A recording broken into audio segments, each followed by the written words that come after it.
Hello class 6. Today I am going to discuss about your second unit English paper 1 worksheet. Now your worksheet in English paper 1 is divided into 4 parts. First part is from prose, then poem, then rapid, third one is the bliss part, and then the rapid part.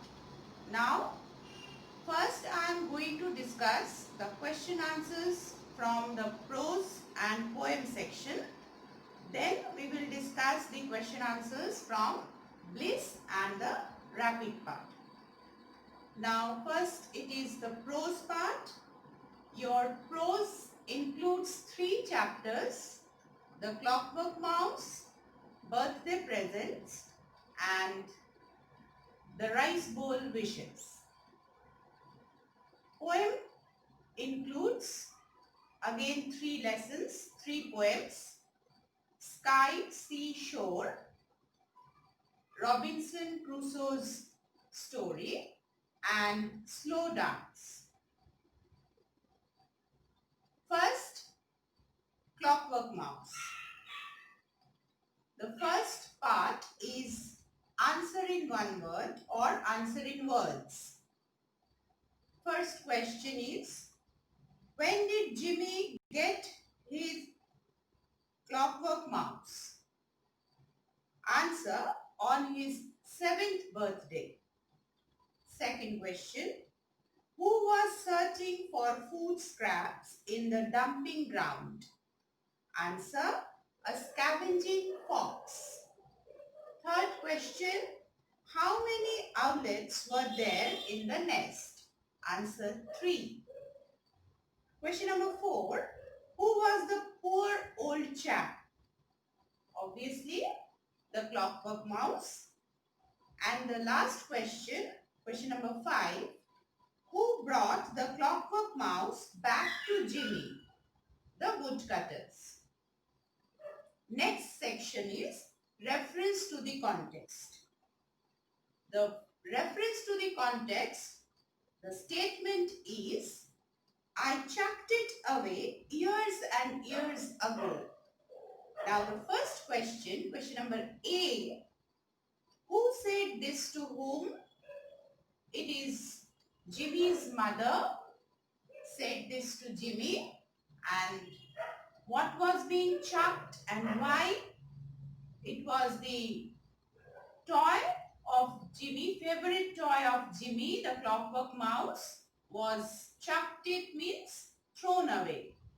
Jimmy's mother had thrown it away with other left out children's toys and the garbage from the house long time back. And when Jimmy asked about his Clockwork Mouse, the mother said that she had thrown it away long time ago. So, second question, what did the speaker chuck away and why? Answer to this is, the speaker chucked away the Clockwork Mouse because it had been lying abandoned and useless at the bottom of the toy cupboard. Jimmy had lost interest playing with it long ago. Next section is answer in short. These questions carry 2 marks or 3 marks. The first question, question number A, how do you know that Jimmy's mother was scared of the mouse? Now these questions have already been discussed in your lesson explanation videos. Still I am discussing it once again. Jimmy's mother was scared of the mouse as she used to jump over the armchair whenever Jimmy ran his toy mouse across the living room. And she was also scared of it at first when she found it lying in the toy cupboard. Then she, when she realized that it was a toy mouse, she still held it up by its tail and threw it like this. Picked it up very reluctantly, very as if she did not want to touch it, but still she had to touch it. So she picked it up reluctantly and threw it into the cardboard box. Next, question number B. When was the clockwork mouse remembered again? Now, the clockwork mouse was remembered again when Jimmy had been asked by his mother about the key, small key, which was found by the carpet fitter stuck in the floorboards of his bedroom. So, Jimmy's mother had asked Jimmy about the key because it was his bedroom. From there it had been found. So she asked him, what do you think about it? And then Jimmy recognized it and said that it was the key to his clockwork mouse. How did the clockwork mouse look in the end? Now the clockwork mouse looked very differently in the end. Time had changed it a great deal over the years. Wind and weather had turned its coat a dirty yellow color and hair was patchy. Its body was assorted with teeth marks from different animals. Part of its tail was taken off by an owlet and there was a dent on its head where the woodpecker had struck. Now these were the questions from the lesson, The Clockwork Mouse. Next we are moving on to the chapter, Rice Bowl Wishes. The first section, answer in one word. Question number 1. How old were Gausser and his brothers when the old lady adopted them? Answer, 11 years. Question number 2. Where did the fire break out one night? Rice storage room. Question number 3. How many wishes did the rice bowl grant? Answer, 3 at a time or 1 wish each year. Question number 4. What did Gausser wish for the first time? He wished his eyesight for the first time. What did Landua wish for the second time? A house with a chest full of gold by the river. Next section, reference to the context. The statement is, Landua and Swajau did not accept such an explanation. Now the related questions. Number A, who were Landua and Swajau? They were the brothers of Gausser. Number B, what was the said explanation? That means, in what context this statement was made? So, the said explanation was, when Gausser got his eyesight after the fire in the house, the villagers speculated that it was the effect of intense heat and smoke. So this statement, this explanation, the brothers could not accept. What caused for the above mentioned explanation? The sudden eyesight of Gausser was the cause for the above mentioned explanation. Villagers had gave this explanation because Gausser had got his eyesight suddenly. Next section, answer in short. Number 1. What did the old lady say to Gauser before she took her last breath? Answer. The old lady advised Gauser to keep the rice bowl and use it carefully. For if it was broken, the wishes that it would grant were to be lost forever. Second question. What did the boys wish for the second time? The boys wished for the second time. Landua and Swajau had wished for the houses with chests full of gold by the river and on the hilltop, while Gauser asked for more and more books in the library. Last question. What did Landua and Swajau learn in the end? Landua and Swajau learned of their stupidity and selfishness. They also learned that the life was what they chose to be, so they became honest, sincere and dedicated and promised not to waste another precious moment of their life. Next prose chapter we are going to discuss is the birthday presents. The first section, answer in words. Number 1. What did Patrick gift Omri as the birthday present? Answer, a plastic figure of a red Indian. Question number 2. How many brothers did Omri have? 2. Next, where did Gillen find the little white cupboard? Answer, in the alley beside their house. Question number 4. Whom did the most interesting key belong to? Answer, Omri's grandmother. And last question. Who was making noise in the cupboard? The toy red Indian. Next section is the reference to the context.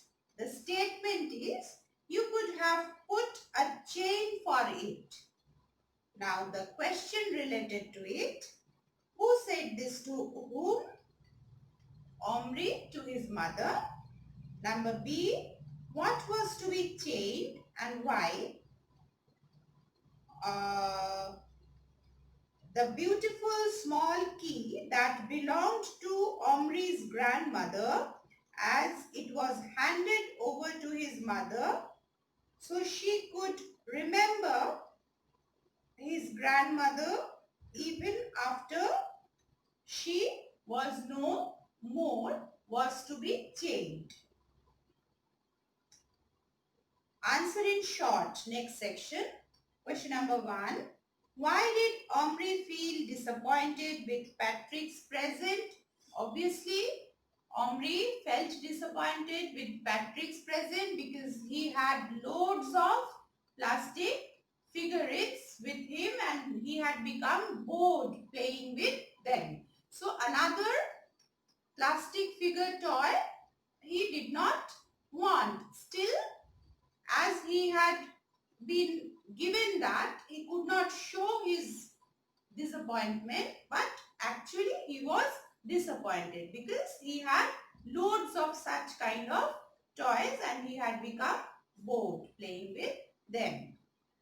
Next question. Why was Gillian's pocket money stopped? Gillian's pocket money was stopped because he had angered their father by tampering with his bicycle. He had played with his bicycle and it was somehow it was broken or something had happened to it. So his father had got angry and stopped his pocket money. Question number 3. When and why was Omri petrified? Omri was petrified when he woke up listening to some noise coming from the cupboard. He heard a series of noises, including a tiny voice from inside the cupboard and could not understand what was making that kind of noise. He had nothing alive inside the cupboard. So here we end with the prose part. Let us move on with the poem part. The first poem that we are going to discuss, Sky, Sea, Shore. First section, answer in words. First question, where can the stars be seen? Answer, frosty sky. Number 2, where are the streams found? Answer, lowland meadows. Question number 3, what do the seagulls do? Circle and glide. Question number 4, what kind of smoke can be seen? Blue smoke. And question number 5, name one animal that moves in curves. Answer, snake. Next section, reference to the context. The statement is, stream in lowland meadows, linger and laze. First question, what time of the day is mentioned in the poem? The time of night is mentioned in the poem. Number B, what does the word laze mean? Why have the word laze been associated with the streams? Laze means reluctant to do something. Since the weather is so cold, hardly any movement can be seen in the streams, and it appears to the poet that the streams are being lazy and reluctant to flow. Number C, what gleams in the seashore? Answer, the shells gleam in the seashore. Next section, answer in short. Question number 1, what makes the shells gleam?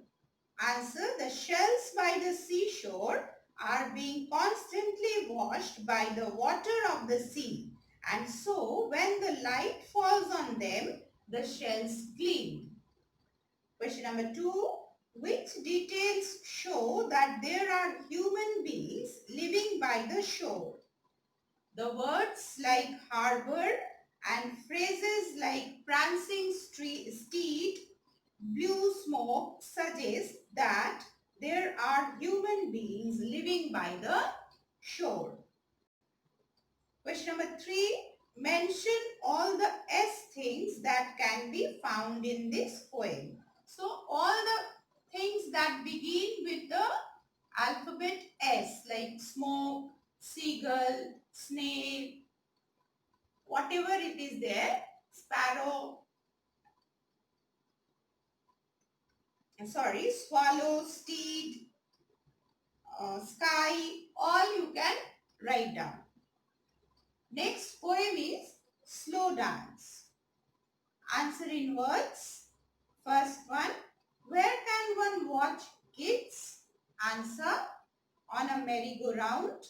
Number 2, how has the poet described a butterfly's flight? Answer, erratic. Number 3, what does the phrase on the fly mean? Answer, always in hurry. Number 4, what does lost touch means? Answer, lost contact. Question number 5, what is life not according to the poet? Answer, race. Life is not a race. The poet does not believe that our life is a race. Next section, reference to the context. When you worry and hurry through your day. Question number A, what is the first example of hurrying the poet gives in the poem? Answer, first of all, the readers are in such hurry that they do not have the time to enjoy the simple beauties of nature and even cannot go to bed with a peaceful mind as still they are planning their duties for the next day. Number D. What is more important to the poet than getting there in a hurry? Answer. According to the poet, spending time with nature and enjoying the beauty in ordinary things, sleeping peacefully at night, spending quality time with family, building friendship are more important than getting there in a hurry. What completes the simile? It is like an unopened gift. Answer, thrown away. Next is answer in short. Question number 1. Mention any two questions asked by the poet in the first stanza. The poet asks if the reader has had the time to enjoy the simple beauty of nature, watching children playing on the merry-go-round, butterflies' erratic flight, etc. If the reader doesn't have time to stop and watch all these, then the poet is going to ask him to slow down. Question number 2. What does the words dance and music mean in the poem? The word dance means our life and music means our lifespan on the earth. Question number 3. How can one lose touch? Answer. Good friends become so busy in the daily life that we do not have the time to call up and ask about the well-being of each other. Over the passage of time, friends lose touch and thus the friendship gradually or eventually dies. Next is Robinson Crusoe's story. The first section, answer in words. Question number 1. What was the name of Crusoe's ship? It was Piccadilly Daisy. Question number 2. Where did Crusoe live in the island? In a cavern. Question number 3. Mention one tough and dry fruit eaten by Crusoe. This is prickly pear. Question number 4. What refreshment did Crusoe take for the parrot? Answer, carrot. Question number 5. What did Crusoe humorously call the domestic animals? Answer, scholars. Reference to the context. If the roads were wet and muddy, we remain at home and study. Question number A. Who remain at home?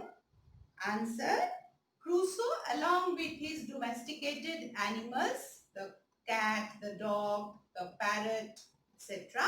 They remained at home and study. How do they study? Question number B.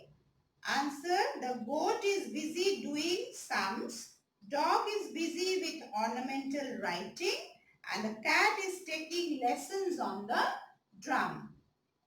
Question number C. What does the speaker want to attract our attention to about those who are studying? The speaker wants to tell us that though they are animals, Crusoe considers them as his children and helps them in their study. This is the humor of the poem. Like Crusoe is imagining that though they are the animals, but as he did not have any human companion, so he is considered them as human being, as his children, and he is helping them to get education. So he is teaching the animals practically. Like human being. So this is a humorous thing. It is laughable thing. How can a cat play drums and uh, uh, dog practice calligraphy? These are all humorous things. Answer in short, the first question. And I sit and watch for people at the door. What is amusing in the line? Now this is amusing. Crusoe is telling that he is sitting at the door of his cave and waiting for the people to approach. Just like innkeeper. He considers his cave as a hotel or inn where the manager or the innkeeper waits for the visitors to come and stay. So likewise, Crusoe, who is considering his cave as a hotel or inn, is also thinking that he will be getting human beings passing by his cave and take refuge over there. However, he knows completely that he was the only human being on that island. Question number 2. What does Crusoe scrape and sand? What does this mean? Crusoe scrapes and sand the fur of his coat so that the moth or the insects do not get into it and destroy it. And it means that Crusoe tries to refine his clothes to make them better. He wanted to have a better quality of cloth to wear. That is why he is cleaning, scrubbing and cleaning the fur of his coat. Number 3, who makes up Crusoe's family? In what other way does he refer to them? Now again, the domesticated animals makes up his family, Crusoe's family, and he considers them as the scholars. So that was it, the prose part. Next, we are going to discuss about the bliss and the wrapping.